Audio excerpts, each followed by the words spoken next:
എല്ലാവർക്കും നമസ്കാരം. നമ്മൾ IBAയുടെ പ്രഥമ കൊടി ഇത് നമ്മൾ ഉയർത്തുകയാണ് കേട്ടോ, എല്ലാവരുടെ അനുഭവത്തോടു കൂടി. പ്രഥമ സംസ്ഥാന സമ്മേളനം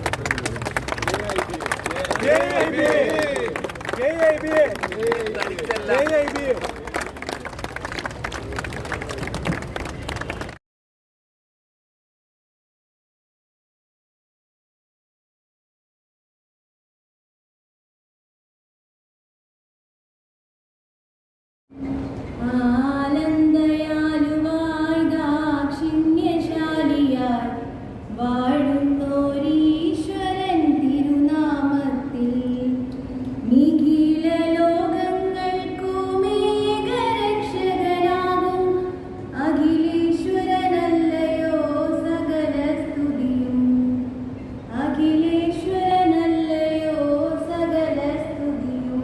ഒരുപാട് പല നല്ല ആളുകളുമായി സംസാരിക്കാനും ഇടപഴകാനുമുള്ള വേദി ലഭിക്കുകയുണ്ടായി. കച്ചവടം ചെയ്താൽ മാന്യമായ കമ്മീഷൻ ലഭിക്കാതിരിക്കുക, കമ്മീഷൻ കിട്ടാത്ത അവസ്ഥ, പല ജില്ലകളിലും പല രീതിയിലുള്ള കമ്മീഷൻ വ്യവസ്ഥകൾ, ഇതിനെല്ലാം ഒരു പരിഹാരം കാണുക എന്ന ലക്ഷ്യത്തോടുകൂടിയാണ് IBA എന്ന investors builders brokers welfare association എന്ന ഈ സംഘടന രൂപീകരിച്ചിട്ടുള്ളത്. ആദ്യമായി ഞാൻ ഈ വേദിയിലേക്ക് സ്വാഗതം ചെയ്യുന്നത് ഈ ചടങ്ങിന്റെ അധ്യക്ഷനും IBAയുടെ സംസ്ഥാന പ്രസിഡന്റുമായ ശ്രീ സാബു വർഗീസ് സാറിനെയാണ്.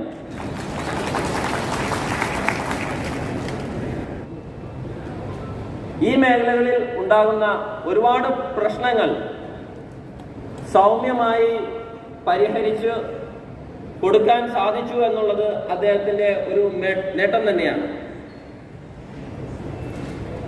അദ്ദേഹം ചെയ്തിട്ടുള്ള ഒരുപാട് നല്ല കാര്യങ്ങൾ പലതും പ്രശംസ അർഹിക്കുന്നതുമാണ്. വളരെ നന്നായി നടത്താൻ സാധിച്ചു എന്നുള്ളതിന്റെ ഏറ്റവും വലിയ തെളിവാണ് ഈ കാണുന്ന ജനക്കൂട്ടം. ബഹുമാന്യനായ നമ്മുടെ വ്യവസായ വാണിജ്യ വകുപ്പ് മന്ത്രി അദ്ദേഹം ഇവിടെ എത്തുമെന്ന് നമ്മൾ അറിയിച്ചിട്ടുണ്ട്. അദ്ദേഹത്തെയും ഞാൻ IBAയുടെ സംസ്ഥാന ജനറൽ സെക്രട്ടറി എന്ന പേരിൽ ഈ വേദിയിലേക്ക് സ്വാഗതം ചെയ്തു. നമ്മുടെ MP ശ്രീ ഹൈബി ഈഡൻ സാറും അതുപോലെ ശ്രീമതി MLA ഉമാ തോമസ് മാഡവും ഞാൻ ഈ ചടങ്ങിലേക്ക് സ്വാഗതം ചെയ്യുക. ശ്രീ റോബിൻ തിരുമല സാറിനെ IBA സംസ്ഥാന ജനറൽ സെക്രട്ടറി എന്ന നിലയിലും ഞാൻ ഈ ചടങ്ങിലേക്ക് സ്വാഗതം ചെയ്തു. എല്ലാ ജില്ലാ ഭാരവാഹികളെയും ഈ സംഘടനയുടെ സംസ്ഥാന ജനറൽ സെക്രട്ടറി എന്ന പേരിലും ഞാൻ സ്വാഗതം ചെയ്യുകയാണ്. ഓരോ മനുഷ്യന്റെ ജീവിതത്തിലും ഒരു കൃത്യമായ ഒരു വഴി, ഒരു പ്ലാൻ, ഒരു പദ്ധതി, നിന്നെക്കുറിച്ചൊരു പദ്ധതിയുണ്ട് എന്ന് ബൈബിൾ വചനമുണ്ട്. ആ പദ്ധതിയിലൂടെ ആയിരിക്കും ചിലപ്പോൾ ഞാൻ ഈ വേദിയിൽ നിൽക്കുന്നത്. എൻ്റെ പ്രിയപ്പെട്ട സഹോദരങ്ങൾ, സുഹൃത്തുക്കൾ, മാതാപിതാക്കൾ, ഇവിടെ വന്നിരിക്കുന്ന ഓരോ ആളുകളും വലിയൊരു പ്രതീക്ഷയോടെ വന്നിരിക്കുന്നത്. ഈ 18 മാസക്കാലം, അതായത് നിരന്തരമായിട്ടുള്ള 18 മാസക്കാലത്തെ 2 മൊബൈൽ ഫോണുകൾ മാത്രം ഉപയോഗിച്ചുകൊണ്ടുള്ള എൻ്റെ നിരന്തര അശ്രാന്ത പരിശ്രമമാണ് ഈ ഇരിക്കുന്ന ജനക്കൂട്ടം.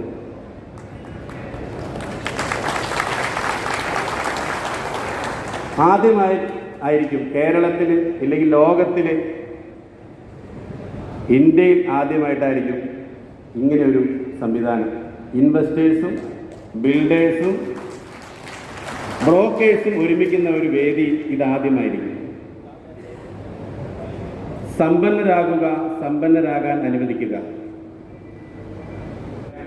അപ്പൊ IBA മെമ്പർമാരെല്ലാം ഇനി അങ്ങോട്ട് ഒരൊറ്റക്കെട്ടായി, ഒരൊറ്റ ചങ്കായി, ഇനി തനിച്ചല്ല എന്നൊന്ന് ഉറക്കെ പറയുക എല്ലാവരും കൂടി. ഇനി തനിച്ചല്ല. Thank you. വലിയൊരു ആൾക്കൂട്ടം ചെന്ന് നോക്കുമ്പോൾ ഒരു ചെറുപ്പക്കാരനെ 2 പേര് ചേർന്നിട്ട് എടുത്തിട്ട് അടിക്കുകയാണ്. എല്ലാവരും നോക്കി നിൽക്കുന്നു. അപ്പൊ ഇയാൾ പറഞ്ഞു, പെട്ടെന്ന് കയറിയിട്ട് ഒരാളുടെ കയ്യിൽ പിടിച്ചിട്ട് പറഞ്ഞു, തൊട്ടു പോകരുത് ഇനി. ഇയാൾ രണ്ടുപേരെ ചേർന്നിട്ട് ഒരാൾ ഒരു പാവപ്പെട്ടവനെ അടിക്കുകയാണ്. ഞാൻ 1980 അമേരിക്കയിൽ പോയതാണ്. അവിടെയുള്ള അമേരിക്കയിലും കാനഡയിലുമുള്ള 82 സംഘടനകളാണ് ഫൊക്കാന, ഫെഡറേഷൻ ഓഫ് കേരള അസോസിയേഷൻ്റെ 2 പ്രാവശ്യം പ്രസിഡൻ്റായിരുന്നു. പിന്നെ ധാരാളം ആളുകളൊക്കെ ഇവിടുന്ന് വരുന്നുണ്ട്. അവരെയൊക്കെ ഹെൽപ്പ് ചെയ്യുക എന്നുള്ള ഒരു ചാരിറ്റി പ്രവർത്തനം നടത്തുന്ന ഒരു വ്യക്തിയാണ്. അതുപോലെ സാബുവിൻ്റെ ഈ പ്രവർത്തനങ്ങൾക്ക് എല്ലാവിധ ആശംസകളും നേരുന്നു. അതുപോലെ റോബിൻ സാറിൻ്റെ രാത്രിയുള്ള പരിപാടികളൊക്കെ പങ്കെടുക്കാൻ പ്രഭാത അതും പങ്കെടുക്കാറുണ്ട്. ഇന്നിപ്പോൾ കണ്ടപ്പോൾ സന്തോഷമുണ്ട്. Thank you very much. എനിക്ക് ഏറ്റവും അഭിമാനം തോന്നുന്ന ഒരു നിമിഷമാണ്. കാരണം എന്നെയല്ല, ഇയാളെയാണ് ലോകം അറിയുന്നത്. ഒരുപാട് വീട്ടിലിരിക്കുന്ന ട്രോഫികൾ കണ്ട് ഞാൻ ഞെട്ടുന്ന രീതിയിലുള്ള ട്രോഫികളാണ്. ഒരു വീട് മുഴുവനും ട്രോഫികളാണ്. ട്രോഫി അല്ലാണ്ട് കിട്ടിയ ഇയാൾക്ക് ഒരു 10 സ്ഥലം മേടിക്കാം. ഓരോ ആളുകൾക്കും അർഹിക്കപ്പെടുന്നവൻ അതിൻ്റെ അംഗീകാരങ്ങൾ കിട്ടണം. ഇന്നും അന്ന് ഞങ്ങൾ ഇങ്ങനെ തന്നെയാണ്. രാവിലെ ഞങ്ങൾ ഒരുമിച്ച് അമ്മയെ വിളിച്ച്, അമ്മ നാട്ടിലാണ്, സന്തോഷത്തോടെ ഞങ്ങളോട് സംസാരിക്കുന്ന, അല്ലെങ്കിൽ ഞങ്ങൾ നന്നായി വരുമെന്ന് പറയുന്ന ആൾ അമ്മയാണ്. ഞാൻ പറയുന്നു, ഞങ്ങളെപ്പോലെയുള്ള നിരവധി ആളുകൾ സമൂഹത്തിന് നന്മ ചെയ്യണമെന്ന് ആഗ്രഹിക്കുന്ന ആളുകളുണ്ട്. അവരെ കണ്ടെത്തണം. നിങ്ങൾ അവരെ കണ്ടെത്തി അവരെ മുന്നോട്ട് കൊണ്ടുവരണം. നന്ദി. നിർത്തിയപോലെ എനിക്കും അമ്മയ്ക്കും മാത്രം അറിയാവുന്ന ഒരു രഹസ്യമായിരുന്നു ഈ നേരത്തെ രോചനം പറഞ്ഞ കാക്കാലത്തി പറഞ്ഞ ഈ കൈനോട്ടക്കാരി പറഞ്ഞത്. അത് ഞാൻ പറഞ്ഞതാണ് അനിയൻ അറിയുന്നത്. അത് പിന്നെ എന്തായാലും രോചനം പറഞ്ഞു. പക്ഷെ അന്നും ആ ഒരു വിശ്വാസം എന്നിൽ ഞങ്ങൾ ഉറപ്പുണ്ടായിരുന്നു. ഇവർ നാളറിയുന്ന അല്ലെങ്കിൽ സമൂഹത്തിന് വേണ്ടി ജീവിക്കുന്ന ഒരാളായി മാറുന്നത് ഇതിലൂടെ ഞങ്ങളറിയുന്നത് എന്നുള്ളത് ഞാൻ ജനങ്ങൾ അറിയുമെന്ന് എനിക്ക് വിശ്വാസമുണ്ടായിരുന്നു. നിങ്ങളൊന്ന് പരിചയപ്പെടുത്തുന്നു. നേരത്തെ സൂചിപ്പിച്ചതുപോലെ ഞാൻ വയനാട്ടുകാരനാണ്. കുറച്ച് പേരൊക്കെ ഇങ്ങനെ അവിടെ നിന്ന് കയറി വരുമ്പോഴൊക്കെ ഈ ഏതോ ഒരു സിനിമയിൽ ഈ മെഗാ ഇവന്റ് ഇവിടെ ഈ ഒരു പ്ലാറ്റ്ഫോം, ഐഡിയയുടെ ഒരു പ്ലാറ്റ്ഫോം സ്റ്റാർട്ട് ചെയ്യാൻ അതിന്റെ പിന്നിൽ ഒരു 7 മാസം മുമ്പ് ഇതിന്റെ ആർത്തവാക്യം പോലെ ഇനി തനി ഞങ്ങൾ കൂടി ഉണ്ടാവും. ഇങ്ങനെയുള്ള പ്രസ്ഥാനം ഇങ്ങനെ കടന്നു വരുവാൻ നമുക്ക് സാധിക്കും. എല്ലാവരും ഐക്യത്തോടെ ഈ പ്രസ്ഥാനത്തിന് വേണ്ടി പ്രവർത്തിക്കുക. എൻ്റെ പേരിലുള്ള എല്ലാ ആശംസകളും IBAക്ക് അറിയിക്കുന്നു. ഇവർക്ക് നമ്മൾ വീട് വെക്കാനുള്ള ഭൂമിയാണ് കൊടുക്കുന്നത്. ഞാൻ പറയുന്നത് ഇത് നമ്മുടെ കൂട്ടത്തിലുള്ള ആളുകൾക്കാണ് ചെയ്യുന്നത്. നമ്മളിൽ ഒരുവനാണ് ചെയ്യുന്നത്. ഇത് സോഷ്യൽ മീഡിയയിൽ പബ്ലിസിറ്റി ചെയ്യാനോ ചാരിറ്റി ചെയ്തെന്ന് പറയാനോ അല്ല. അവർ റിയൽ എസ്റ്റേറ്റ് ചെയ്യുന്ന ഒരു വ്യക്തിയാണ്. രണ്ടുപേരും കഴിഞ്ഞ പ്രളയകാലത്ത് ഏറ്റവും അധികം അവന്റെ സ്വന്തം ഓട്ടോറിക്ഷ ഓടിച്ച് ഇതിനെ നടന്ന ആയിരക്കണക്കിന് 100 ആളുകളെ സംരക്ഷിച്ച വ്യക്തിയാണ് ഈ മനുഷ്യൻ. അപ്പൊ നമ്മൾക്ക് മറ്റുള്ള ആളുകളെ സഹായിക്കുന്ന ആളുകൾക്ക് വേണം നമ്മൾ ഉപകാരം ചെയ്യാൻ. അപ്പൊ ഇവരുടെ സന്തോഷമാണ് ഇന്ന് എൻ്റെ ജീവിതത്തിൽ ഏറ്റവും വലിയ സന്തോഷം. അവർക്ക് 3 സെന്റ് ഭൂമിയെ കൈമാറുന്നുള്ളൂ. അതിനുള്ള ഭവനം നമ്മൾ 6 മാസത്തിനുള്ളിൽ അവർക്കുള്ള ഭവനം വെച്ചു കൊടുക്കും.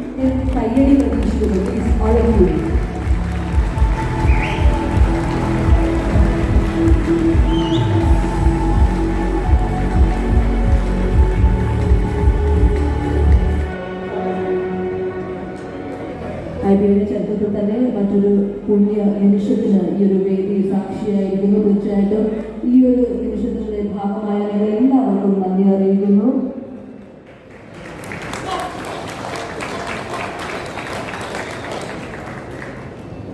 ഒരു പൊൻ തൂവൽ കൂടി വന്നു ചേർന്നിരിക്കുകയാണ്.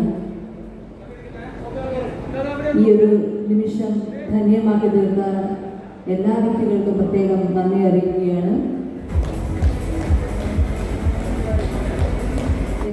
തിരുവനന്തപുരം കഴക്കൂട്ടത്തുള്ള മാജിക് പ്ലാനറ്റ് എന്ന് പറഞ്ഞ സ്ഥാപനം, ഇവിടെ വന്നിരിക്കുന്ന ഓരോ മനുഷ്യനും അവർക്ക് മക്കളുണ്ട്, ഫാമിലി ഉണ്ട്, കുടുംബം ഉണ്ടെങ്കിൽ നിങ്ങൾ അവിടെ പോയി കാണണം. അവിടെ പോയി കാണാതെ ഒരു കഥകളും ഇനിയിപ്പോൾ എന്ത് അതിൻ്റെ പേരിലുണ്ടെങ്കിലും ഞാനത് മനസ്സിലാക്കിയ ആളാണ്. ഞാൻ എൻ്റെ കുടുംബമായിട്ട് 2 തവണ പോയ ആളാണ്. അതിൻ്റെ ബാക്കി ഭാഗങ്ങൾ 1-2 വാക്കുകൾ എൽദോടാണ്.